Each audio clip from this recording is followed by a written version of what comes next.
வணக்கம். இது அரண்சை. நான் சதீஷ். ஒரு புது நிகழ்ச்சியா இதை ஒன்று ஆரம்பிக்கலாம் அப்படின்னு நினைக்கிறோம். அதாவது நிறைய ப்ரெஸ் மீட் நடக்கும். ப்ரெஸ் மீட்ல கேள்வி கேட்கறதுக்கு ரிப்போர்ட்டர்ஸ்க்கு வாய்ப்பு இல்லாமல் போயிடும். இல்லை இந்த டாமினேட்டடான ஒரு உடல் மொழியால் அவங்கள அடக்கிடுவாங்க. அது அண்ணாமலை ஆகட்டும், சீமான் ஆகட்டும், இப்போ வந்துக்கிற ஆதவர்ஜுன் ஆகட்டும், இவங்களெல்லாம் ஒரு ஸ்டைல் உண்டு.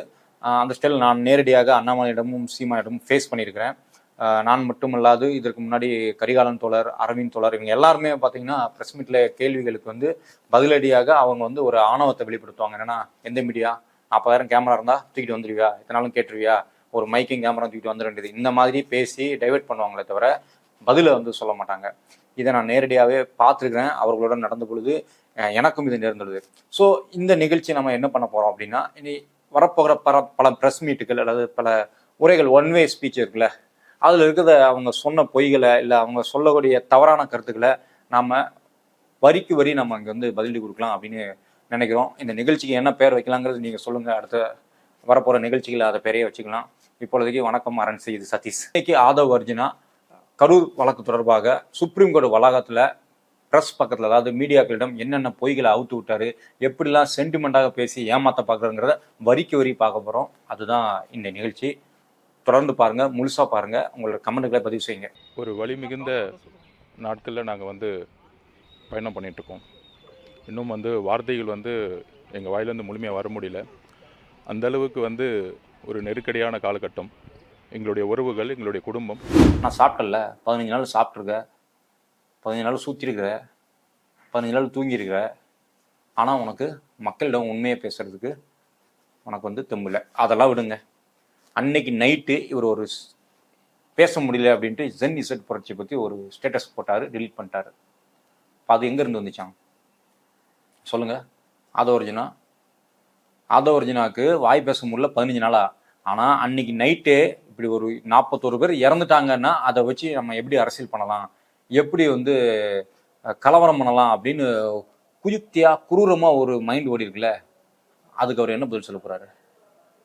அது மட்டும் சப்போஸ் நடந்திருந்தால் அன்னைக்கு அதை கடந்து எத்தனை உயிரிழப்புகள் வந்திருக்கும், எத்தனை தீ வைப்பு நடந்திருக்கும், எத்தனை வீடுகள் எரிக்கப்பட்டிருக்கும், யோசிச்சு பாருங்க. அப்போ ஆரம்பத்திலே இவர் என்னது 15 நாட்களாக என்னால் பேச முடியல அப்படிங்கிறது ஒரு அப்பட்டமான பொய். தலைவர் அவர்களுடைய சுற்றுப்பயணம் ஒவ்வொரு மாவட்டமும் மிகப்பெரிய மக்களுடைய எழுச்சியாக உருவானது. இது ஒன்றும் முதல் மீட்டிங் கிடையாது. திருச்சி, அரியலூர், நாமக்கல் அப்படின்னு பல ஊர்களுக்கு, திருவாரூர், நாகப்பட்டினம் அப்படின்னு செல்லும் போதெல்லாம் கிட்டத்தட்ட இந்த 50 வருஷத்தில் இல்லாத ஒரு எழுச்சியை ஒவ்வொரு மாவட்டத்தில் இருக்க மக்கள் மிகப்பெரிய நம்பிக்கையுடனும் மிகப்பெரிய ஒரு அன்புடனும் எங்கள் தலைவருடைய பேச்சையும் வருகையும் மக்களே இந்த பிரச்சாரத்தை உருவாக்குனாங்க. சத்தியமாக சொல்கிறேங்க, நாங்கள் இறந்து போனவங்க வீட்டில் யாருமே விஜய் ரசிகர்கள் கிடையாது, விஜய் தொண்டர்கள் கிடையாது. நாங்கள் போன இடத்த வரைக்கும் அப்படியே போயிருந்தாலும் இந்த 41 பேரில் அது மிக சொற்பமான ஒரு எண்ணிக்கையாக இருக்கும். இறந்து போனவர்கள் அவங்க வீட்டில் இருக்கவங்க எல்லாருமே என்ன சொன்னாங்கன்னா, விஜய் வந்திருக்கார், பார்க்க போனோம். ஏனென்றால் அவர் ஒரு நடிகர், அவர் அரசியலில் இறங்கிட்டாரு, அரசியலில் தூக்கி அப்படி மாற்றி தூக்கி சுழட்டி போட்டுருவாரு அப்படின்னு யாருமே போகலை. இதில் இறந்து போன தாமரை கண்ணன் அப்படிங்கிற ஒரு வாலிபர், அவருக்கு 8.5 மாத கர்ப்பிணி மனைவி இருக்கிறார். அவர் முன்னாள் மாக்க இயக்க, மக்கள் கலை இலக்கிய கழகம் அப்படிங்கிற தீவிரமான ஒரு இடதுசாரி இயக்கத்தில் அமைப்பில் ஆர்வமோடு இருந்தவர். அவரும் பார்க்க போனது என்னென்னா, அவரை பார்த்து ஒரு ஃபோட்டோ எடுக்கணும், வீட்டில் காட்டிப்பாங்க, நான் இன்னைக்கு விஜயை பார்த்தேன், இந்த அடிப்படையில் தான் போனாங்க. இது போக ஏமூரில் 5 பேர் இறந்து போனாங்க. அந்த ஊர் மக்கள் வழக்கமாக இந்த மாதிரி கூட்டத்துக்கு 200 ரூபாய் 300 ரூபாயெல்லாம் கொடுத்துலாம் கூட கூப்பிட்டு போவாங்க. அந்த அடிப்படையில் இவங்களும் இன்னைக்கு விஜயை பார்க்க போகிறோம் அப்படின்ட்டு போயிருக்காங்க. வண்டி அமைத்து கொடுத்து தாவேக்கோட நிர்வாகிகள், அங்கே லோக்கலில் இருக்கிற பசங்க 2 பேர், அவங்களே தான் அதை கூப்பிட்டு போயிருந்தாங்க. ஆக நீயா கூட்டத்தை கூட்டு வச்சுக்கிட்டு, நீயாக ஒரு ரஜினி, கமல், நயன்தாரா, விக்ரம், இந்த மாதிரி ஒரு ஹீரோ என்ற ஒரு பார்வைக்காக இவர்கள் பார்க்க வந்தவங்கள நீ தன்னெழுச்சி ஆர்ப்பாட்டன்னு அடுத்த ஒரு உருட்டு இப்பவும் நீ உருட்டுற பார்த்தியா? அது ரொம்ப தப்பு மிஸ்டர் ஆதவர்ஜுனா. அரியலூரில் சப்போர்ட் பண்ணாங்க. பெரம்பலூர் எஸ்பி எங்களுக்கு முன்னெச்சரிக்கையாக பல தகவல் கொடுத்தாங்க. அதனால தான் கடைசி நிமிஷத்தில் அந்த ப்ரோக்ராம் நாங்கள் கேன்சல் பண்ணோம். ஆனால் எப்பயுமே இல்லாத அளவுக்கு கரூரில் நாங்கள் நாமக்கல்லில் முடிச்சுட்டு, நாமக்கல்லில் நல்ல முறையாக மக்களுடைய ஆதரவோட முடிச்சுட்டு. அதெல்லாம் இருக்கட்டும் மிஸ்டர் ஆதவர்ஜினா. என்ன கேள்வி அப்படின்னா, நீங்கள் வந்து வட சென்னையில் இல்லை சென்னையில் இந்த பக்கமாக நீங்கள் வந்து நடத்த வேண்டியிருந்தது 27ஆம் தேதி கூட்டம். அதை உடனடியாக கேன்சல் பண்ணிவிட்டு நீங்கள் கரூரில் நடத்தணும்னு உங்களுக்கு எந்த போலீஸ் சொல்லிச்சு? எந்த அரசு வந்து உங்களுக்கு சொல்லிச்சு நீ இன்னைக்கு இங்கே நடத்தாத அங்கே நடத்தணும்? கரூரில் அதுக்கு சில நாட்களுக்கு முன்னாடி தான் திமுகவின் முப்பெரும் விழா மிக பிரம்மாண்டமாக நடந்து முடிஞ்சது. அதுக்கு நீ கவுண்டர் கொடுக்கணும் அப்படின்ட்டு 27ஆம் தேதி நீங்கள் வந்து கேட்குறீங்க. இதற்கான ஆதாரங்களை பியர்சன் அப்படிங்கிற ஜேர்னலிஸ்ட் தன்னுடைய கட்டுரையில் மிக தெளிவாக குறிப்பிட்டிருக்காரு. அவர் டிவிக்கு நிர்வாகிகள் நாங்கள் பேசியிருக்காரு. அவங்க மிக தெளிவாக சொல்லியிருக்காங்க. 17ஆம் தேதி அங்கே நடந்தது அப்படின்னா முப்பெரும் விழா, 18ஆம் தேதி இவர்களுக்கு இன்ஸ்ட்ரக்ஷன் வந்துருச்சு தாவேக நிர்வாகிகளுக்கு, நாம அங்கே கூட்டம் நடத்துகிறோம், அங்கே வந்து விஜய் வந்து பிரச்சார கூட்டம் பண்ணுறாரு, இது வந்து லிஸ்ட்டில் இதுக்கு முன்னாடி இல்லை, ஆனால் இப்போ நம்ம ஆட் பண்ணுறோம், டிசம்பர் மாதம் நடக்கக்கூடியதை நம்ம இப்போவே பண்ண போகிறோம் அப்படின்னு சேர்த்து இதை வந்து செய்தே ஆகணும்னு 18ஆம் தேதி இன்ஸ்ட்ரக்ஷன் கிடைக்குது. 19ஆம் தேதியை போய் போலீஸ் அணுகிட்டாங்க. தொடர்ந்து என்ன சொல்றாரு அப்படின்னா, நாமக்கல்ல வந்து கூட்டம் சிறப்பாக முடிந்தது, அங்கே மட்டும் போலீஸ் ஒத்துழைப்பு கொடுத்தாங்க, இன்னொரு இடத்துல போலீஸ் ஒத்துழைப்பு, எங்கே அசம்பாவிதம் நிகழ்கிறதோ அங்கே வந்து போலீஸ் ஒத்துழைப்பு கொடுக்கணும்னு ஒரேடியாக முடிச்சு விடுது. என்னோட கேள்வி என்னன்னா மிஸ்டர் ஆதவர்ஜினா, உங்களுடைய தொண்டர்கள் உங்களுடைய ரசிகர்கள் எங்கேயாவது ஒத்துழைப்பு கொடுத்தார்களா? இது வரைக்கும் உங்களுடைய கூட்டத்துக்கு உங்களுக்கு ஒத்துழைப்பு கொடுத்துருக்காங்களா? அப்படியே கிடையவே கிடையாது. ஆனால் அனைத்து பழியவும் ஏதாவது ஒரு அரசு நிறுவனங்கள் மீது தூக்கி போடுறது வந்து எப்படி நியாயமாகும்? காவல்துறை மீது பழி போடுவது என்பது அதற்கு முன்னாடி தன்னுடைய கட்சியும் தன்னுடைய தொண்டர்களையும் எப்படி நடத்தணும், எப்படி இருக்கணும் அப்படிங்கிறத விஜயும் ஆதவர்ஜினாவும் முதலில் தங்கள் கண்ணாடியை பார்த்து தெரிஞ்சுக்கிட்டா ரொம்ப நல்லதா இருக்கும். காவல்துறை உங்களுக்கு ஒத்துழைப்பு கொடுக்காமல் நாமக்கல் கூட்டம் சிறப்பாக நடந்திருக்காது. அதே போல கரூருக்கு வந்த உடனே நான் இங்க வர்றதுக்கு ரொம்ப மிகப்பெரும் உதவியா இருந்தது காவல்துறை. அவங்களுக்கு நன்றி சொல்லிட்டு தான் அவர் வந்து பேச்சே ஆரம்பிச்சாரு. ஆனா இப்போ நீங்க உங்களை யாரையாவது பிளேம் பண்ணணும் அப்படிங்கிறதுக்காக காவல்துறையை உள்ள இழுத்து போட்டு மிதிக்க பாக்குறீங்க. இதுதான் உண்மை, அப்படிதானே? நாமக்கல்ல ஒண்ணுமே நடக்காத மாதிரி இவர் பேசுறாரு. இதற்கு முன்னாடியும் இவர்கள் இதே தான் வந்தாங்க. மற்ற எல்லா இடத்துலையும் எங்கேயுமே வந்து எதுவுமே நடக்கல, ஆனா கரூர்ல மட்டும் ஏன் அப்படி நடந்தது? ஏனென்றால் அவங்க கரூர் வந்து செந்தில் பாலாஜியோட கோட்டை, நாங்க அங்க கூட்டம் நடத்துறது கூட்டம் காட்டுறது வந்து அவருக்கு பிடிக்கல, அதனால அவர் உள்ள ஆளை விட்டுட்டாரு வச்சாரு அப்படின்னு சொன்னாங்க. அதுக்கு எல்லாமே ஆதாரத்தோடு இவர்கள் கூட்டம் நடத்திய இடத்துல எங்கெங்க எத்தனை பேர் மயங்கி விழுந்தாங்க, என்னென்ன இழப்புகள் நடந்தது, எத்தனை பேர் செத்து போனாங்க, எங்க எந்த கார் மேல என்ன விழுந்தது, இது வரைக்கும் டோட்டலாக அமுதா ஐஏஎஸ் அவங்க நடத்தின ஒரு பிரஸ் மீட்ல ஏடிஜிபி வந்து டீட்டெயிலா டேட்டாவா எடுத்து காட்டிட்டாரு. அதை கூட நீங்க பார்க்கலாம்.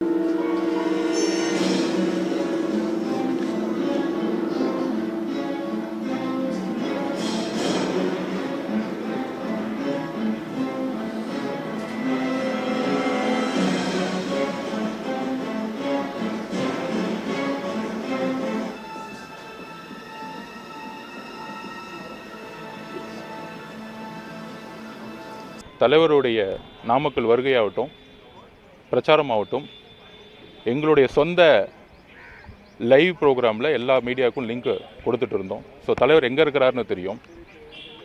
இது ஏன் சொல்கிறேன்னா, தலைவர் லேட்டாக வந்தார்னு ஒரு அபாண்டமான குற்றச்சாட்டு வந்து பரப்பப்பட்டுச்சு.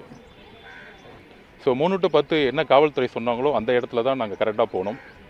கொடுத்த லைவ் வந்து எத்தனை மணிக்கு அவர் கிளம்பினாரோ இல்லை எத்தனை மணிக்கு அவர் பேச ஆரம்பிக்கிறதோ அந்த லைவ், அது இல்லை மேட்ரு. நீங்க எத்தனை மணிக்கு இங்க வாரன்னு சொன்னீங்களோ அந்த டயத்துக்கு நீங்க வந்தீங்களாங்கிறது தான் கேள்வி. அப்படி பார்த்தா நீங்க 8:45 எங்க இருந்திருக்கணுமோ அங்க இல்லை, 8:45 நீங்க சென்னையில இருந்தா கிளம்பிருக்கீங்க. லைவ் தந்து விட்டதால் மட்டுமே நீங்க வந்து சரின்னு ஆகிவிடாது. அந்த லைவில் நீங்கள் சொன்னபடி நடந்து கொண்டீர்களா அப்படிங்கிறது தான் கேள்வி. நீங்க தாமதமா வந்து அந்த தாமதத்தை லைவாவே போட்டு காட்டிட்டு இருக்கீங்க வெக்கமே இல்லாம. அப்ப எப்படி அது சரியாகும்? அம்மா பழின்னு வேற சொல்றீங்க. அதுலயும் வந்து அவர் சொல்றாரு, நாங்கள் குறிப்பிட்ட டைத்துப்படி 3 to 10 இந்த டைம் தான் நாங்க கேட்டிருந்தோம். மதியம் 3 மணிலேருந்து இரவு 10 மணி வரைக்கும் கரூர்ல எங்களுக்கு பிரச்சாரம் கொடுத்துருந்தோம், நாங்க 7 மணிக்கு வந்துட்டோமே, அப்போனா இது எப்படி தப்பாகும், எப்படி தாமதமாகும் அப்படின்னு கேட்கிறாரு. ஆதவர்ஜினா சார், நீங்க ரொம்ப பெரிய திறமசாலியாக நினைச்சு பேசிட்டு இருக்கீங்க. உண்மை என்னன்னா, நீங்க அரசிடம் கேட்டது, காவல்துறையிடம் சொன்னது இந்த 3 to 10, ஆனால் பொதுமக்களுக்கு நீங்கள் தெரிவித்தது 12 மணி. உங்கள் புஷியானதே வீடியோவில் சொல்லியிருக்காரு. அதுபோக உங்களுடைய அபிஷியல் சோசியல் மீடியாக்களில் மிகவும் தெளிவாக 12 மணிக்கு கரூர் என தெளிவாக குறிப்பிட்டு வந்துள்ளது. நாங்கள் களத்தில் சென்று விசாரித்த பொழுது அங்கேயும் அந்த மக்கள் 10:30, 11:30, 12 மணிக்கெல்லாம் கிளம்பி அந்த இடத்துக்கு போயிட்டாங்க. காரணம், 12 மணிக்கு விஜய் வருகிறார் என்று உங்களாலும் உங்கள் ரசிகர் குஞ்சுகளாலும் உங்கள் தொண்டர்களாலும் பரப்பப்பட்ட பொய் பிரச்சாரம். இந்த பொய் பிரச்சாரத்துக்கு யார் பொறுப்பேற்பது? ஏனென்றால் இந்த பொய் பிரச்சாரத்தின் அடிப்படையில தான் 12 மணிக்கே வந்து அந்த கூட்டத்துல வெயில்ல தண்ணி இல்லாம சாப்பாடு இல்லாம, ஏன்னா அந்த ஜனம் முழுக்க ஏழை ஜனம், அந்த ஜனம் முழுக்க வறுமையின் பிடியில் இருக்கிற ஜனம். அந்த ஜனம் வந்து அன்னைக்கு வேலைக்கு போகலன்னா அன்னைக்கு வந்து வீட்டில் வந்து உழ வைக்க முடியாது. அந்த ஜனம் ஒரு நமக்கு தெரிஞ்ச ஒரு ஹீரோ, நம்ம திரையில பார்த்த ஹீரோவை ஃபேஸை பார்க்கலாம் அப்படிங்கிற ஒற்றை காரணத்துக்காக அங்க வந்து பலியா இருக்காங்க. ஆனால் கூச்ச நாச்சமே இல்லாம இப்பொழுதும் 15 நாட்களுக்கு அப்புறமும் தைரியமாக வந்து போய் சொல்லிட்டு இருக்கீங்க ஆதவர்ஜினா.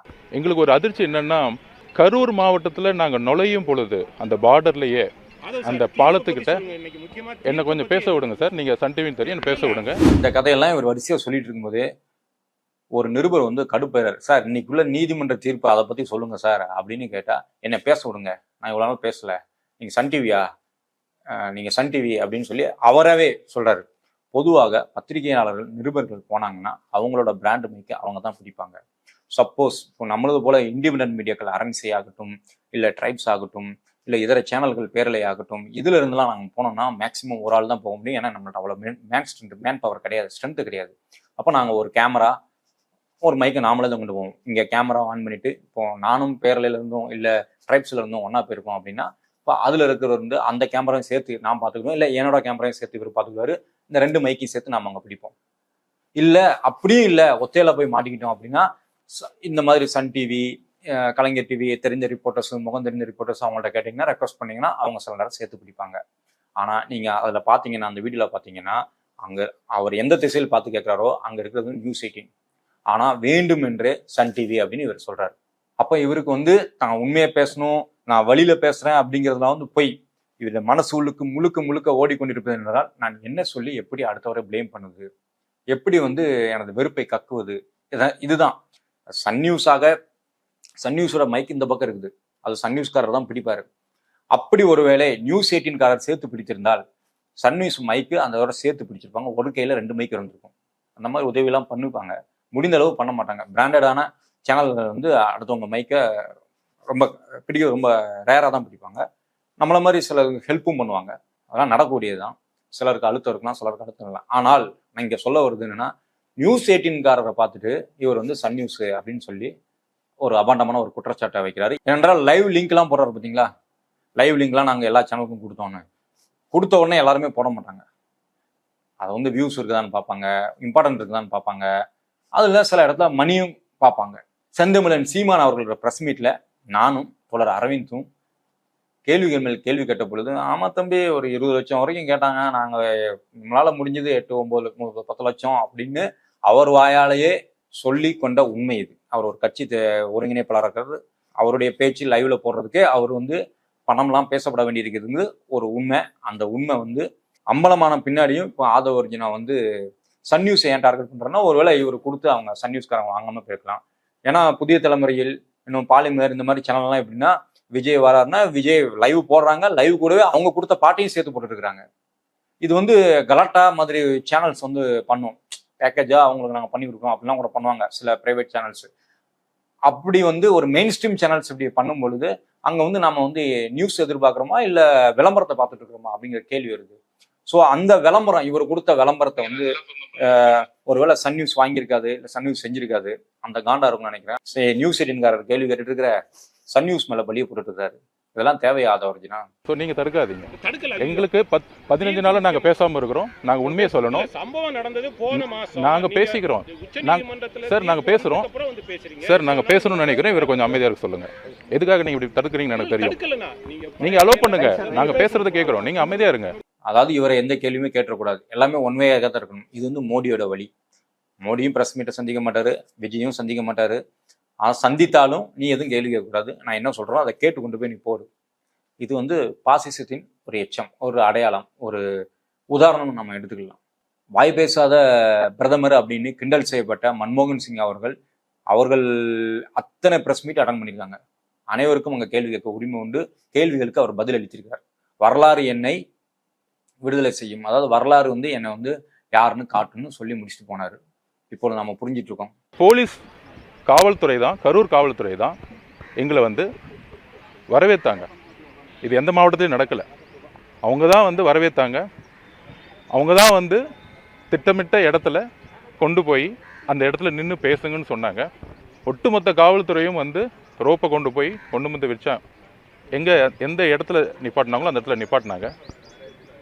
தலைவரும் எல்லாம் கம்ஃபர்டபுளான்னு கேட்டுட்டு மேலே இருந்துச்சு பேச ஆரம்பித்தார். கரூர் போலீஸ் தான் எங்களை வந்து கொண்டு வந்து சேர்த்தாங்க. எஸ், அதை தான் விஜயும் வந்து சொல்லியிருந்தாரு. கரூர் போலீஸ்க்கு நன்றி, எங்களை அங்கேருந்து பைபாஸ்ல இருந்து இங்கே வரைக்கும் பத்திரமா கொண்டு வந்து சேர்த்தீங்க அப்படின்னு. அதற்கு எல்லாம் கம்ஃபர்டபுளா, முக்கியமான வார்த்தை, எல்லாம் கம்ஃபர்டபுளா கேட்டு விட்டு தான் விஜய் வந்து பேசுறதுக்கு மேலே எந்திரிச்சு வராரு. அதாவது அந்த தேவதூதன் வந்து யமனான தேவதூதன், நான் தேவதூதன் நான் சொல்லவே மாட்டேன், அப்படிலாம் சிலர் சொல்லிட்டு இருக்கிறாங்க, அதனால சொல்றேன். அந்த தேவதூதர் வந்து சாரி அந்த யமன் வந்து அந்த உள்ள கேரவன்ல இருந்து இப்படி வெளியில வராருல, ஆக்சுவலி வேன் வரும்பொழுது நெரிசல், வேன் உள்ள வந்து அந்த இடம் பார்த்தது, அந்த வேனுன்னு சொல்லக்கூடாது, அந்த பஸ்ஸுக்கான இடம், அது மக்கள் நின்ற இடம், மக்களுக்கான இடம். அந்த இடத்த வந்து பஸ் ஆக்கிரமிப்பு பண்ணும் பொழுது மக்கள் ஆட்டோமேட்டிக்காக நெருக்கப்படுகிறார்கள். அந்த நெருக்கலில் தான் நிறைய பேர் மூச்சு முட்டி இறந்துருக்காங்க. சிலர் மேலே ஏறினாங்க, மேலே ஏறி மரத்துல இருந்து விழுந்து, அப்புறமா செட்டு மேலே ஏறி செட்டுலாம் விழுந்து அதுலையும் நசுங்கி தான் இறந்துருக்காங்க. இது எல்லாமே கேரவன் இருக்குல்ல பஸ், அதற்கு மிக அருகமாக நடந்துச்சு. 10 மீட்டர், அதே அதிகம், 10 மீட்டர் 15 மீட்டர் டிஸ்டன்ஸ்ல இது நடந்திருக்குது. இவர் வந்து கம்ஃபர்டபுள்னு சொல்றாரு. நான் ஏன் இதை சொல்றேன்னா, 10ஆம் வகுப்பு சிறுமி, 10ஆம் வகுப்பு படிக்கும் சிறுமி, இந்த சிறுமி வந்து அந்த பாப்பா என்ன சொன்னாங்க அப்படின்னா, எங்களிடம் பதிவு செஞ்சப்போ, ஆனா விஜய் பேசுறத நாங்க கேட்கல. அதுக்கு முன்னாடி நீங்க மயக்கம் போட்டு விழுந்தீங்க. அதுக்கு முன்னாடி நாங்க மயக்கம் போட்டு விழுந்துட்டோம். ஸோ கம்ஃபர்டபுளா அன்கம்ஃபர்டபுளா அப்படிங்கிறது வந்து ஆதவ ஒரிஜினா வந்து இங்க வந்து டிஃபெண்ட் பண்றது கேனத்தனமானது. அன்கம்ஃபர்டபுளான அங்க ஒரு சூழ்நிலை இருந்திருக்குது, அதனாலதான் செருப்பு வீசப்பட்டது, இங்க பாரு அப்படின்னு. அன்கம்ஃபர்டபுளான ஒரு சூழ்நிலை இருந்தது, அதனாலதான் வாட்டர் பாட்டில் கேட்டாங்க, தண்ணி கொடுத்தார் அப்படின்னு இந்த பேட்டியில சொல்றாரு. 4 பாட்டில் தண்ணி கொடுத்துருக்கு, அங்க நிக்கிறது எத்தனை ஆயிரம் ஜனம். தாமரை கண்ணன் வந்து வெளியில போயிடலாங்கிறப்போ இவர் அந்த யமன் வந்து வெளியில வராரு. வெளியில வரும்போது இவரை வந்து அமுத்திட்டு எந்திரிச்சிருக்காங்க. அந்த அமுத்தில தான் அவர் உயிர் போனாரு. அவர் வெளியில போயிருப்பாரு, ஒருவேளை தப்பிச்சு கூட போயிருக்கலாம். ஆனால் இவர் மேல வராரு, அன்கம்ஃபர்டபுளான ஒரு சூழ்நிலை இவர் மேல வராரு. அவர் வந்திருக்கே வேணாம், அவர் 50 மீட்டருக்கு முன்னாடியே நிப்பாட்ட சொன்னதா போலீஸ் சொல்றாங்க. ஆனா அவர் நிக்கல. டிஎஸ்பி சொன்னா எப்படி நிப்பாரு அப்படின்லாம் இங்க வந்து வாதம் வச்சுட்டு இருந்தாங்க. இதுக்கு டிஎஸ்பி இல்லைங்க, ஒரு கான்ஸ்டபிளே வந்து நிலைமையை புரிஞ்சு சொன்னாரு அப்படின்னா அதை கேட்கக்கூடிய காது வேணும், அதை கேட்கக்கூடிய மனசு வேணும். என்ன பிரச்சனை, இங்க என்ன நடந்துட்டு இருக்குது அப்படிங்கிற புரிஞ்சுக்கிற சக்தி வேணும். ஆனால் அதிகார போதை, விளம்பர வெறி கண்ணை மறைச்சிருக்குது. எல்லாம் கம்ஃபர்டபுளான்னு கேட்டுட்டு தான் இவர் மேல வந்தாராம். கம்ஃபர்டபுளா இல்லைன்னு இவங்க சொல்லல. அப்போ நீ தான் தப்பு. மேல வந்த விஜய்க்கு கண்ணு தெரியல, அவருக்கு தெரிஞ்சதெல்லாம் மக்கள் கை காட்டுறது மட்டும்தான். அவருக்கு வந்து இங்க வந்து மயங்கி விழுறாங்க, சாகுறாங்க, ஆம்புலன்ஸ் ஏன் போகுது இதெல்லாம் அவருக்கு தெரியாது. ஆம்புலன்ஸா போட்டும், ரைட் போகட்டும், ஆனா ஏன் போகுதுங்கிற கேட்க கூட அவருக்கு வந்து சிந்தனை இல்லை. ஏன்னா அது விளம்பர வெறி, போதை. நான் வந்து முப்பெரும் விழாக்கு எதிராக இங்க வந்து ஒரு பெரிய க்ரௌடை நான் கூட்டி காட்ட போறேன், அந்த வெறி மட்டும்தான் அவங்களுக்கு மனசுல இருந்தது தவிர மக்கள் நலனோ தன்னை பார்க்க வந்த ரசிகர்களின் நலனோ கொஞ்சம் கூட மனசுல இல்லை. அதோட எதிரொலிப்பு தான் இந்த 41 பேர் மரணம். அதுல இவர்களுடைய கை ரத்தக்கரை மிக மிக பெரிய பங்கு இருக்கிறது. இந்த கம்ஃபர்டபுளா அன்கம்ஃபர்டபுளா கேட்டு இருந்துச்சப்போ அங்க அத்தனை பேர் விழுந்துட்டு இருந்தோம். கம்ஃபர்டபுள்னு சொல்லி ஏற்றி விட்ட ஆதவ ஒரிஜினாவுக்கு என்ன தண்டனை கொடுக்கலாம் நீங்க தான் சொல்லணும். அப்படி தவறுகள் இருந்தா ஏன் காவல்துறை கரூர் மாவட்டத்தோட எல்லையிலேயே வரவேற்கணும்? பேச ஆரம்பிக்கும் பொழுதே தலைவர் எப்பொழுதுமே மக்களை பார்த்து தான் பேசுவார். எங்க தண்ணி கேட்டாரோ அங்க தண்ணி அவர் கையாலே கொடுத்தாரு. இவரே சொல்றாரு, தலைவர் எப்பவும் பேசும் பொழுதும் மக்களை பார்த்து தான் பேசுவாராம். மக்கள் தானப்பா அங்க விழுந்தாங்க, மக்கள் தானப்பா அங்க இறந்தாங்க. அப்போ அவர் என்ன பார்த்தாரு? அவர் பார்க்கறது மக்களை, ஆனா அவரை மறைச்சிட்டு இருக்கிறது வந்து விளம்பர போதை, அதிகார போதை. எங்க ஆம்புலன்ஸ் வழிவிடுன்னு சொன்னாலும் அவரே சொன்னார். ஸோ அவரை பொறுத்த வரைக்கும், எங்களை பொறுத்த வரைக்கும் எந்த பிரச்சனையும் நிலவில்லைன்னு சொல்லிட்டு அவர் பேச்சை முழுமையாக கவனிக்காமல் மக்களை பார்த்துட்டு அமைதியாக எவ்வளோ ஷார்ட்டாக முடிக்க முடியுமோ ஷார்ட்டாக முடிச்சுட்டு கிளம்பணும். அவர் சொல்றாரு தொடர்ந்து, எந்த பிரச்சனையும் எழவில்லை, ஆனால் எவ்வளோ ஷார்ட்டாக முடிக்கணுமோ முடிச்சுட்டு நாங்கள் கிளம்பிட்டோம், எவ்வளோ ஷார்ட்டாக பேச முடியுமோ அவ்வளோ தூரம் பேசிட்டு கிளம்பிட்டோம் அப்படிங்கிறாரு. எனக்கு வந்து விஜய் வந்து எவ்வளோ நீளமாக இது வரைக்கும் பேசியிருக்கார். எழுதி கொடுத்ததின் அடிப்படையில் அவர் அதிகபட்சமாக எவ்வளோ நிமிஷம் பேசிட்டு நீங்களே பார்த்துக்கோங்க. திருப்புவனம் அஜித் வழக்குக்கு அவர் பேசுனது மொத்தமே 2 நிமிஷமோ 3 நிமிஷமோ தான். அவர் நாமக்கல்ல பேசினப்பவும் 100 தடவை சாரி கேட்டிருப்பாரு. அப்போ அவர் வந்து அதிகமாக பேசக்கூடியவர் இல்லை. அவருக்கே நல்லா தெரியும் என் முகத்தை பார்க்கறதுக்கு தான் வராங்க அப்படின்னு. அதை வந்து நான் எப்படி பில்டப் பண்ணி கொண்டு வரணும் அப்படின்ட்டு அங்கேருந்து லைட் ஆஃப் பண்ணிட்டு வந்தது, அப்புறமா லைட் ஆன் பண்ணி ஆஃப் பண்ணி விளாண்டது, அது வந்து இதுக்கு முன்னாடி நடந்த கூட்டங்கள்ல. ஆனால் அவர்கிட்ட ஒரு இயல்பாக ஒரு இது இருக்குன்னா, நான் ஒரு பெரிய ஹீரோ, என்னை பார்க்கறதுக்கு தான் இவ்வளோ பேர் வராங்க, அதை நான் எப்படி ஒரே இடத்துல கூட்டணும் அப்படிங்கிற அந்த ஸ்ட்ராட்டஜி அவருக்கும் ஆதவ ஒரிஜினாக்கும் அவருடைய ரூட் டீம் எல்லாத்துக்குமே இருந்திருக்குது. அந்த அடிப்படையில் தான் இவர் வந்து ஷார்ட்டாக பேசி முடிச்சுட்டு ஷார்ட்டாக பேசும்பொழுது என்ன நடந்தது தெரியுமா? ஷார்ட்டாக பேசும்பொழுது ஒரு குழந்தைய காணும்னு சத்தம் போடுறாங்க. ஆதவ ஒரிஜினா மேலே வந்து சொல்ல வராரு. அப்பொழுது தான் செந்தில் பாலாஜியை பற்றி இவர் பேச ஆரம்பிக்கிறாரு. சரி குழந்தை இருக்கட்டும், ஃபர்ஸ்ட் செந்தில் பாலாஜியை பற்றி பேச விட்டுருவோம் விஜய்ட்ட அப்படின்னு பேச விட்டுட்டு அதுக்கப்புறமா 2 நிமிஷம் கழிச்சு தான் மறுபடியும் அந்த குழந்தைய காணும் அப்படிங்கிற ஒரு விஷயத்தையே சொல்றாரு.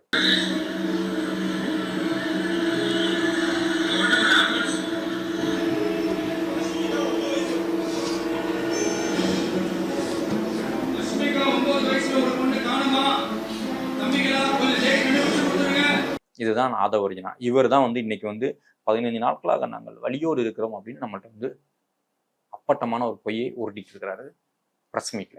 இந்த இடத்தை எந்த அளவுக்கு ஃபோர்ஸ் பண்ணி தமிழக வெற்றி கழகத்துக்கு கொடுத்தாங்கிறதுக்கான ப்ரூஃபை நாங்கள் வந்து உச்சநீதிமன்ற தலைமை நீதிபதி கிட்ட நாங்கள் வந்து கொடுப்போம். இந்த இடத்த எவ்வளோ ஃபோர்ஸ் பண்ணி எங்களுக்கு கொடுத்தாங்க தெரியுமா போலீஸ் அப்படிங்க. ஏன்னா இவங்க கேட்ட இடம் இதை விட ரொம்ப மோசமான இடம். நீங்களே கொஞ்சம் யோசிச்சு பாருங்க. இது அவங்க வந்து 2 இடம் கேட்டிருக்காங்க. இதெல்லாம் உழவர் சந்தையும் அதுக்கப்புறமா ரவுண்டானா, லைட் ஹவுஸ் ரவுண்டானா. லைட் ஹவுஸ் ரவுண்டானா ஏற்கனவே நாங்கள் நிறைய வீடியோவில் நாங்கள் சொல்லிட்டோம்.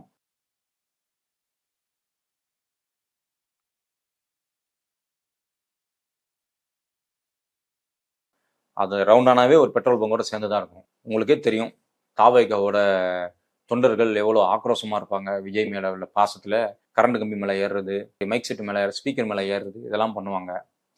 அவங்க குடிச்சிட்டுலாம் வராங்க அப்படின்னு ஆம்புலன்ஸ் டிரைவர் தாவேகாவோட ரசிகர் அவரே சொல்லியிருக்கிறாரு.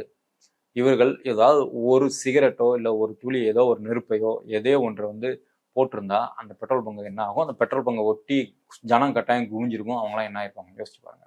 இதெல்லாம் நடக்கும்னு நாங்கள் எதிர்பார்க்கல. ஆனால் க்ரௌடே இல்லாமல் கூட விழுந்துருப்பாங்க. என்னன்னா ஆத்துப்பாலத்து மேலே ஏறி நிற்பாங்க பார்க்கறதுக்கு. அது ஒரு ஒத்தக்கல் சோறு, 4 சோறு 4 இடி இடிஞ்சு விழுந்ததுன்னா அவ்வளோதான். இல்லை அவங்களே தவறி விழுந்தாலும் பழி தான். இதெல்லாம் கணித்து போலீஸ் வந்து மறுத்திருக்கலாம். அது தவிர உழவர் சந்தையை வந்து இப்போ அவங்களுக்கு கொடுத்திருந்த இடத்தை விட வெளிச்சமைப்புறத்தை விட மிகவும் குறுகலான இடம். அந்த இடம் வந்து இதற்கு ஃபிட்டே கிடையாது. போலீஸ் கொடுத்ததுல ஒரு முக்கியமான காரணம் என்னன்னா, அதற்கு 2 நாட்களுக்கு முன்னாடி தான் எடப்பாடி பழனிசாமி அவர்கள் வந்து அங்க பேசிட்டு போனாரு. அவர் ஒரு எதிர்கட்சி தலைவர். அதிமுகன்ற ஒரு பாரம்பரியமான கட்சி, பழைய கட்சி. அந்த கட்சிக்கு கூட்டம் இருக்குதோ இல்லையோ கொண்டு வந்து சேர்த்துருவாங்க. அத்தனை பேர் இருந்தும் அங்க ஸ்மூத்தா பேசிட்டு போயாச்சு. அவர் மட்டும் இல்ல, இதற்கு முன்னாடியும் ஏகப்பட்ட கட்சி தலைவர்கள் பிரதமர் வரை வந்துட்டு போயிருக்காங்க எல்லா ஊர்லயும். அங்க வந்து இந்த கூட்ட நெரிசல் வந்து இந்த மாதிரி நிகழவில்லை. ஆனால் இவருக்கு வந்து இது நிகழ்ந்ததும் இப்போ என்ன சொல்றாருன்னா, இதற்கு காரணம் போலீஸ் தான். ஏன்னா நாங்க கேட்ட இடத்த கொடுக்கலன்னு மறுபடியும் அதே குற்றச்சாட்டு வைக்கிறது. அந்த குற்றச்சாட்டை உடைத்து நொறுக்கி சின்ன பின்னம் ஆக்கின பின்னாடியும் 15 நாளுக்கு அப்புறமும் இவரோட வாய் அதை பேசுதுன்னா இவர் இன்னும் தன்னை உணரவில்லை, தன் தவறுகளை உணரவில்லை அப்படின்னு தான் நம்ம புரிஞ்சுக்கலாம். எங்களுடைய மொபைல் நெட்வொர்க்கை செக் பண்ணலாம். கரூரோட பார்டரில் நானும் பொதுச் செயலாளர் நிர்மகுமார் அவர்கள், அருண்ராஜ் அவர்கள் எல்லோரும் காத்துக்கிட்டு இருந்தோம். காவல்துறை வர வேணாம், வந்தால் கலவரம் வரும், நிறைய பிரச்சனை நடக்கும்னு வலியுறுத்தினாங்க. அதையும் நாங்கள் தாக்கல் பண்ணுவோம். கரூர் பார்டரில் என்னப்பா பண்ணிட்டு இருந்தீங்க? பரோட்டா சாப்பிட்டு இருந்தீங்களா பார்டர் கடையில்? இங்கே 41 பேர் இறந்து போயிருக்கிறாங்க. உங்கள் நியூஸில் லைவ் நியூஸ் போயிட்டு இருக்குது. நீங்கள் 41 கரூர் பார்டருக்கு எதுக்குங்க நீங்கள் போனீங்க? போலீஸ் வந்து வரக்கூடாதுன்னு சொன்னாங்களாம், வந்தால் கலவரம் வருமா? இதற்கு காரணம் யாரு? ஃபெலிக்ஸ் வந்து ஒரு கான்ஸ்பிரசி தியரியை வந்து அவர் பரப்பிட்டு இருக்கிறாரு இந்த பக்கம் நெட்ஃபிளிக்ஸில். இந்த மாதிரி செந்தில் பாலாஜியோட ஆட்கள் வந்துட்டாங்க அப்படி இப்படின்னு. சரி, போலீஸ் அதெல்லாம் கவனிச்சு கூட சொல்லியிருக்கலாம்னு வச்சுக்கோங்களேன். நீ அன்னைக்கு நைட்டே வந்து சென் இசட் புரட்சிலாம் பண்ணணும் அப்படின்னு சொல்லிட்டு இருந்தாலும் தானே போலீஸ் தடுத்தால் என்ன? அரெஸ்ட் ஆக வேண்டியதானே போயிட்டு? இல்லை அதெல்லாம் வேணாம், நீ அவ்வளோ அரெஸ்ட்லாம் ஆக வேண்டாம் ஆதவ அர்ஜுனா அவர்களே. நீங்கள் வந்து அங்கேயே நீங்கள் ப்ரெஸ் கூப்பிட்டுருக்கலாமே, பத்திரிகையாளர்களை அங்கேயே கூப்பிட்டு ஒரு விளக்கத்தை கொடுத்துருக்கலாமே. எங்களால் நீங்கள் போக முடியல, எங்களுக்கு ரொம்ப பதட்டமாக இருக்குது, அங்கே என்ன நடந்துட்டு இருக்குது, யாரோட ஆட்சி நடந்துட்டு இருக்குது, என்ன இது பிரச்சனை அப்படின்னு நீங்கள் அங்கேயே வச்சு ஒரு ப்ரெஸ் மீட் கொடுத்துருக்கலாம்ல. அதை கொடுக்க உங்களுக்கு எது தடுத்துச்சு? நீங்கள் ப்ரெஸ்ஸையும் சந்திக்க மாட்டீங்க, நீங்களாவும் வீடியோ நீங்களே லைவ்ல பேசியிருக்கலாம், அதுவும் பண்ண மாட்டீங்க, போய் பார்க்கவும் மாட்டீங்க. அப்புறமா தலைகீழாக எங்களை போலீஸ் தடுத்தது அப்படின்னு போலீஸ் மேலே குற்றம் சொல்றது, அரசு தடுத்ததுன்னு அரசு மேலே குற்றம் சொல்றது, இதெல்லாம் என்ன விளையாட்டுன்னு நினைக்கிறீங்களா? 41 உயிர் போயிருக்குது. அந்த உயிரில் நீங்க வந்து அரசியல் பண்ணிட்டு இருக்கிறீங்க. அந்த அரசியல் மக்களுக்கானதா இல்லை உங்க கட்சிக்காகவும் உங்க கட்சி தலைவனுக்காகவுமா? உங்க கட்சிக்கும் உங்க தலைவனுக்குமான அரசியலுக்கு நாங்க 41 பேர் நாங்க எதுக்கு கொடுக்கணும்? நாங்க எதுக்கு பலி கொடுக்கணும்? தமிழக வெற்றி கழகம் வரக்கூடாதுன்னு சொல்லிட்டு அந்த இன்சிடென்ட் நடக்கும் பொழுதே ஒட்டுமொத்த மாவட்ட செயலாளர்களையும் ஒட்டுமொத்த கட்சியும் தடியடி நடத்தி ஒரு மிகப்பெரிய தீவிரவாதிகள் மாதிரி யார் அடிச்சு அனுப்பிச்சாங்கிறத நாங்கள் பதிவு பண்ணுவோம். நீ தான் தைரியமான ஆளாச்சே, நீ தான் புரட்சி செய்ய வந்த ஆளாச்சேயா, நீ போயிருக்க வேண்டாமா? உங்களை விடுங்க, உங்க தலைவர் விஜய் அவர் போயிருக்க வேண்டியதானே? அவரும் பார்டர்ல நின்றுட்டு இருந்தாரா? அவரே ஏன் பார்டர்ல நிக்கல? அவரையும் உடனே ஃப்ளைட் பிடிச்சி சென்னைக்கு போனாரு. சரி, அங்கதான் உங்களுக்கு பிரச்சனை.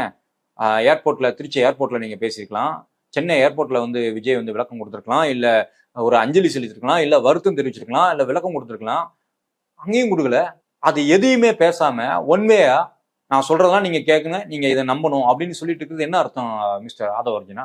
அந்த இறப்பு ஏற்பட்ட உடனே நாங்களும் மனுஷங்க தான். எல்லாரும் சொல்ற மாதிரி 75 வருஷமா இருக்கிற 60 வருஷமா இருக்கிற அரசியல்வாதிகள் கிடையாது. நாங்க ஒரு மனிதர்கள். அதுக்கப்புறம் தான் தலைவர்கள், அதுக்கப்புறம் தான் அரசியல். அப்படி இறப்பு ஏற்பட்ட உடனே முதல் 3 நாள் 4 நாள் என்ன செய்யணும்னே தெரியாது. என்ன செய்யணும்னே தெரியாது. 25 வருஷமா 30 வருஷமா கட்சி நடத்தல. ஆனா நேரா உங்களுக்கு சிஎம் போஸ்ட் மட்டும் வேணும், நேரா ஆட்சி அதிகாரம் மட்டும் வேணும். பிரச்சனைனா பொறுப்படுத்துக்கிறதுக்கு மட்டும் உங்களுக்கு வந்து பொறுப்பு கிடையாது. இது என்ன லாஜிக் மிஸ்டர் ஆதவர்ஜனா? நாங்கள் மனிதர்கள் தான், நீங்க மட்டும் இல்லை.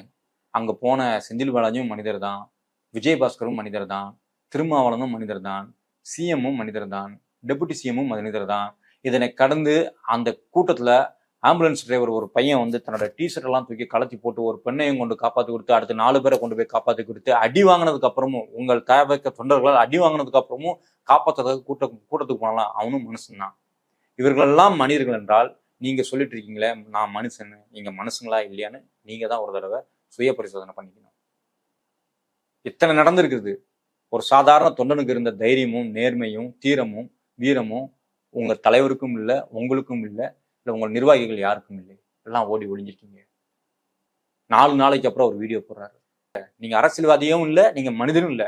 இப்ப என் வீட்டுல ஒரு அம்மாவோ ஒரு அப்பாவோ ஒரு அக்காவோ இறந்தா நான் மீடியால முன்னாடி நாங்க வந்து பேசிட்டு இருக்க மாட்டோம், உண்மையை சொல்லிட்டு இருக்க மாட்டோம். யார் வீட்டில் இறந்தார்களோ அத்தனை பேரும் மீடியாவில் பேசியிருக்கிறாங்க. அத்தனை பேர் வந்து தங்களுடைய வழியை பதிவு பண்ணியிருக்காங்க. ஏமூரில் இருக்கிறவங்களாக இருக்கட்டும், இல்லை எந்த ஊரில் 40 பேர் இறந்துருக்காங்களா அத்தனை பேரையும் அத்தனை மீடியாக்கள் பேசியிருக்காங்க. அத்தனை பேரும் சலித்து கொண்டோ அழுது கொண்டும் வேற வழி இல்லாமலும் தங்களுடைய வழியை வந்து பகிர்ந்திருக்கிறார்கள், பதிவு செய்திருக்கிறார்கள். இவரு நம்மள்கிட்ட டைலாக் விட்டுருக்கிறாரு, எங்கள் வீட்டில் எங்கள் அப்பா அம்மா இறந்தா உடனே மீடியாவில் போய் நிற்போமான்னு. அப்போ மீடியாவுக்கு முன்னாடி வந்து நின்ற இந்த உயிரை இழந்த 41 பேரின் உறவினர்களை, தாயை, தந்தையை, சகோதரனை இவர் என்னவா பாக்குறாரு? இப்ப அவங்கெல்லாம் வந்து நிக்கிறாங்களா, அவங்கெல்லாம் இரக்கமற்றவர்கள்னு சொல்றீங்களா மிஸ்டர் ஆதவர்ஜனா? அவங்களுக்குலாம் மனிதாபிமானமே இல்லைங்கிறீங்களா? உங்களுக்கு மட்டும் தான் மனிதாபிமானம் இருக்குதுன்னு நினைக்கிறீங்களா? நான் முன்னமே சொன்னபடி மனிதரா இருந்தா மட்டும்தான் அந்த அபிமானம்லாம் உங்களுக்கு இருக்கும். உங்களுக்கு அப்படி எதுவுமே கிடையாது.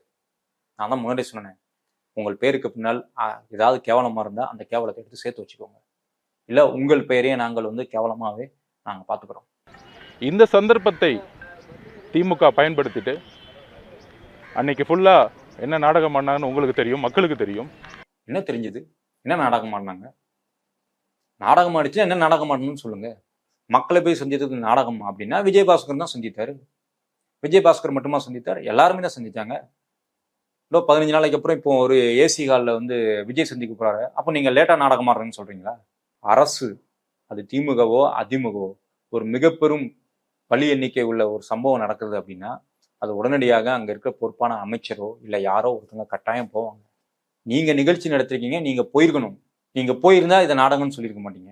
நீங்க போகல, அதனால மற்றவங்க செய்யறதெல்லாம் நாடகம் அப்படின்னு நீங்க பலி போடுறீங்க. இதெல்லாம் என்ன லாஜிக் மிஸ்டர் ஆதவர்ஜனா? நாங்க சட்ட ரீதியா போராடக்கூடாதுன்னு அந்த வாரம் 27 அதுக்கு அடுத்த வாரம் சண்டே வரைக்கும் கோர்ட் ஹாலிடே.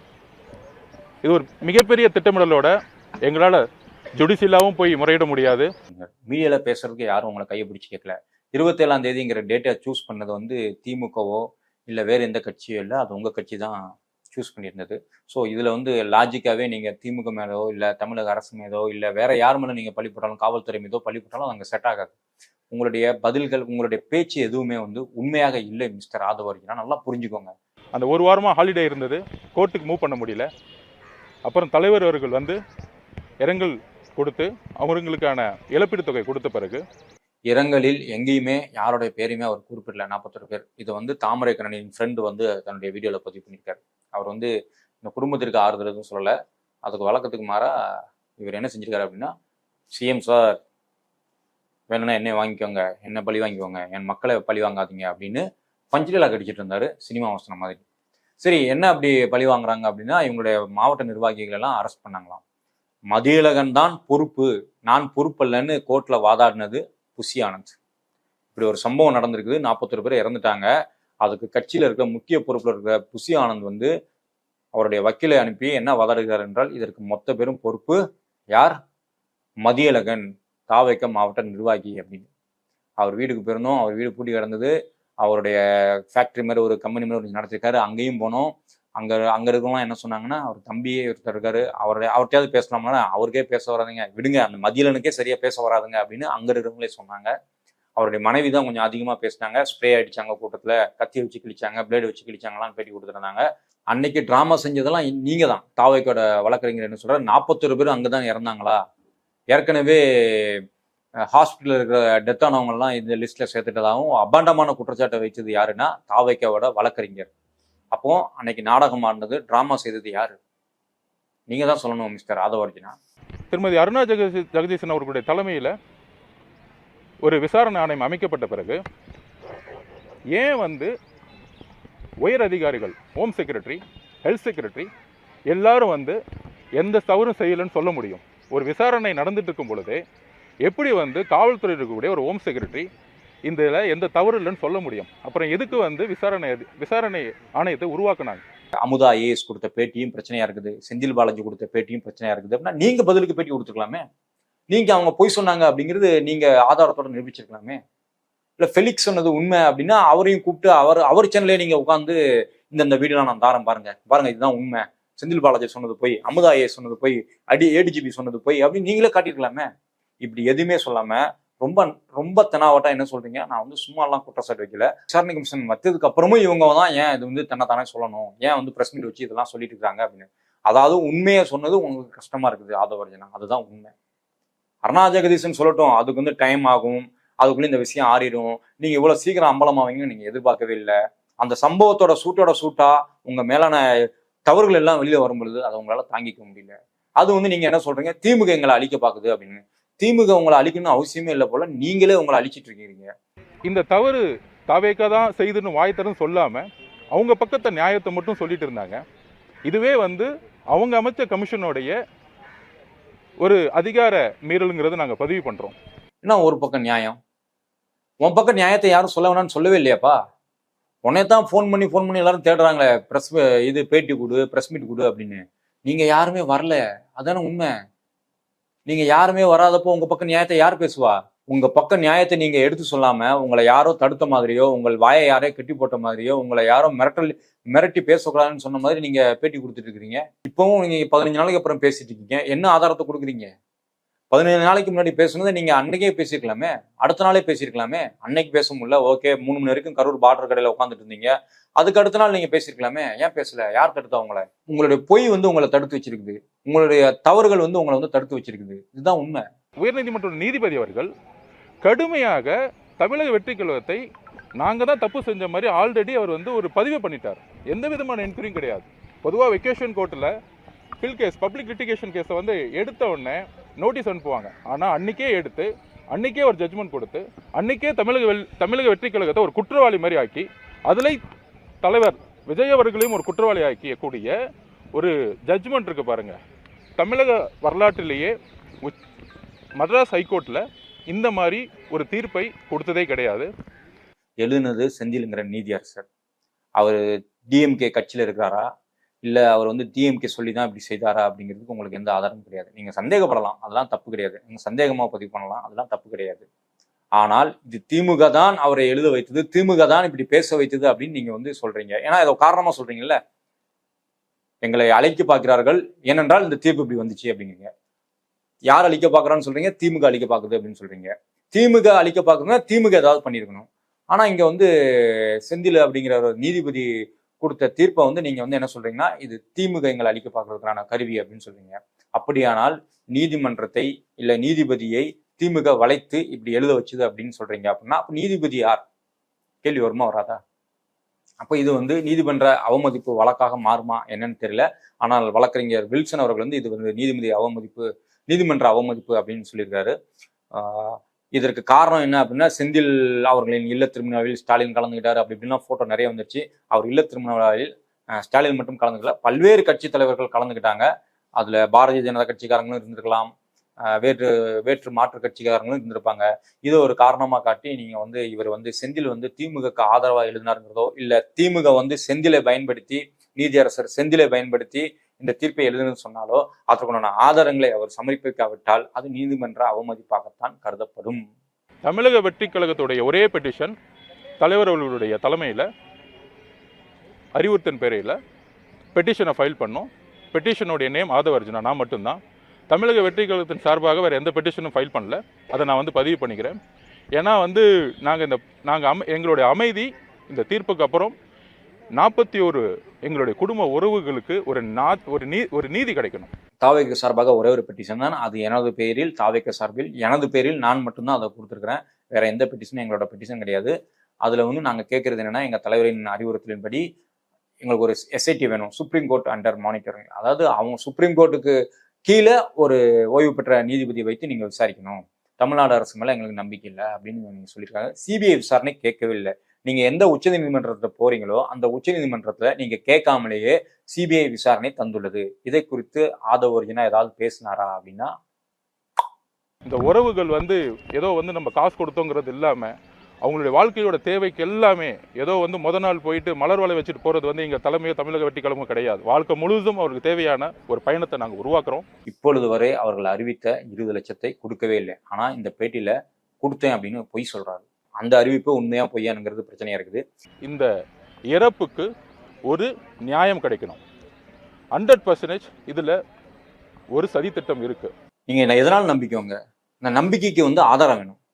ஆதாரம் என்னன்னு கேட்டா, அருணா ஜெகதீசன் குழு இருக்கும்போது இவங்க பிரஸ் மீட் கொடுக்குறாங்க, இதுதான் ஆதாரம்ங்கிற மாதிரி நீங்க சொல்லிட்டு இருக்கீங்க. செந்தில் பாலாஜி பேட்டி கொடுக்குறாரு, அமுதா ஐஏஎஸ் பேட்டி கொடுக்குறாங்க, அதான் அருணா ஜெகதீசன் கமிஷன் இருக்குல்ல, அந்த நேரத்துல இதுக்கு இவங்க எல்லாம் பேசிட்டு இருக்காங்க அப்படின்னு. ஆக இத்தனை மீடியா பவர் இருக்குது. உங்களுடைய தலைவர் பேசுறத லைவ்ல ஒளிபரப்புனது அத்தனை டிவிகளும் ஒளிபரப்புனாங்க. அவ்வளவு செல்வாக்கு இருந்தும் நீங்க உங்க பக்கம் ஆதாரத்தை சொல்லாம 100% சதி அப்படின்னு நாங்க நம்புறோம் அப்படின்னா, உங்க நம்பிக்கை அடிப்படையில எதுவுமே நடக்காது. நீங்க வந்து எதனாலும் நம்பலாம். நீங்க வந்து இந்த மொபைலை பார்த்து 100% இது ஒரு கல் என்று நம்புகிறேன், அதனால் இது கல் அப்படின்னு சொன்னா அது யாரும் நம்ப மாட்டாங்க. இது கல்லுதான் என்பதை நீங்க நிரூபித்தா மட்டும்தான் அது கல்லுன்னு எல்லாரும் நம்புவாங்க.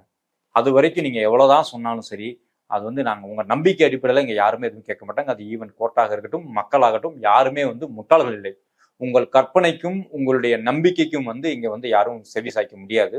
இதை கொஞ்சம் புரிஞ்சுக்கோங்க மிஸ்டர் ஆதவ அர்ஜுனா. நீங்க ஒரு கட்சியோட பொதுச் செயலாளர் மாதிரி ஒரு பெரிய போஸ்டிங்ல இருக்கீங்க கட்சியில. அப்படி இருந்துகிட்டு நீங்க வந்து இப்படி சரளமா வந்து இது வந்து 100% சதி நாங்க நம்புறோம் அப்படிங்கிறது வந்து தேவையில்லாத குழப்பத்தையும் கலவரத்தை தூண்டும் விதமாகத்தான் இந்த பேச்சு வந்து அமைகிறது. இது வந்து கடுமையாக கண்டிக்கத்தக்கது மிஸ்டர் ஆதவ அர்ஜுனா.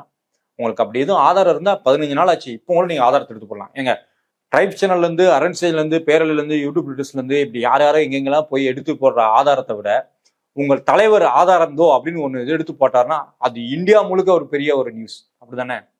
அப்படி இருக்கும் பொழுது எந்த ஆதாரத்தையும் கொடுக்காம நாங்க நம்புறோம் இது சதி அப்படின்னு சொன்னா என்னங்க அர்த்தம்? உங்கள்கிட்ட நீங்கள் வைத்த ட்ரோன் கேமராக்கள் இருக்கிறது, உங்களுடைய பஸ்ல சிசிடிவி கேமரா இருக்குது, எல்லாத்தையும் வெளியில சொல்லுங்க. சொல்லிட்டு இது சதி அப்படின்னு சொல்லுங்க. அதுதான் நியாயமா இருக்கும். ஒட்டுமொத்த காவல்துறையும் ஒட்டுமொத்த அரசும் எங்களுக்கு எதிராக இருக்கும் பொழுது நாங்க வந்து மீடியா எங்க உங்களுக்கு எதிராக இருக்குது? நீங்க மீடியால சொல்லலாமே. மீடியால சொன்னா ஆட்டோமேட்டிக்கா எல்லாருமே இறங்கி வேலை பார்ப்பாங்களா? எல்லாருக்கும் தெரியும்ல. நீங்க இது வந்து சதி அப்படின்னா நீங்க சொல்றீங்க ஒட்டுமொத்த அரசும் காவல்துறை எங்களுக்கு எதிராக இருக்கு அப்படின்னு சொல்றீங்க. அப்போனா மீடியாவை நீங்க பயன்படுத்தலாமா? அதனா மீடியா, நீதித்துறை அப்படிங்கிறதா இன்னும் வேற வேற வாய்ப்புகள்லாம் உங்களுக்கு இருக்குதுல்ல.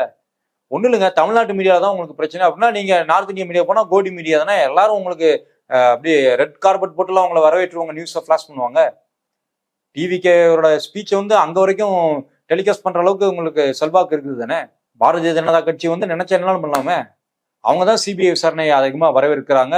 அவங்க தான் கேட்டுக்கவும் செஞ்சாங்க. உமானந்த் வந்து சிபிஐ விசாரணை கேட்டாங்க. அந்த சிபிஐ விசாரணை பத்தி நீங்க ஒரு வார்த்தை கூட சொல்லலையே.